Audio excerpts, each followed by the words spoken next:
Ukrainian army medics carry a wounded soldier into a field hospital close to the front line.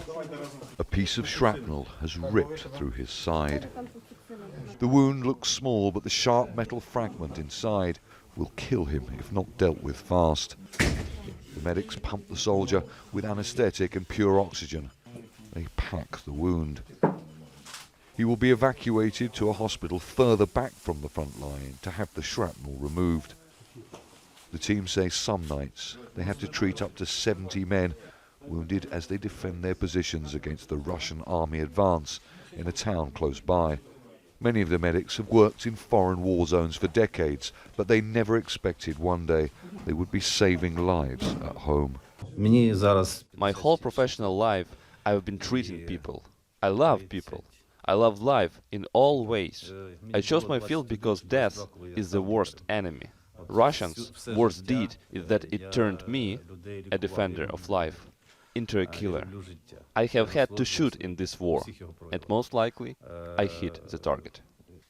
Some medics sleep in rooms next to the makeshift trauma treatment area before their shift starts. The shelves are full of medicine vital for saving lives, but it's not medicine we need, one of the surgeons told me. It's weapons. More soldiers arrive. Nurses prepare rehydration fluid. Others search for veins in the men's arms so they can fit cannulas and administer medicine fast. The men are exhausted and dazed. We are tired and shell-shocked, says this soldier, but it's to be expected in war.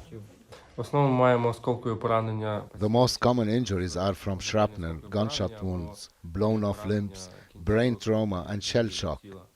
We treat shell shock with simple symptomatic medicines. There's not much else we can do. Another soldier is brought in with a gunshot wound under his arm. The medics calmly clean the area. 55-year-old LYUBIMIR seems relaxed, but the bullet was only millimeters away from potentially ending his life.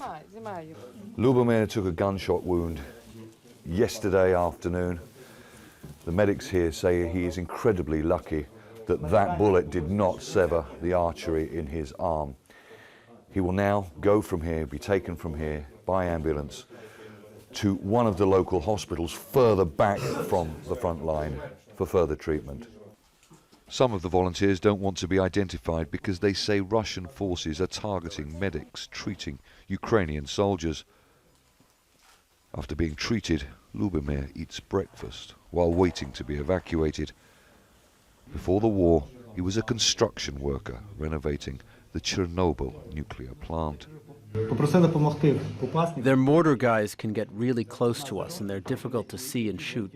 They approach our trenches and throw grenades. Before lunch yesterday, there were 50 shells that hit near our position. Russian artillery shells and mortars target Ukrainian positions in fields close by. No one knows how many wounded will be brought to the field hospital in the hours ahead. Stratford, Al Jazeera, Eastern Ukraine.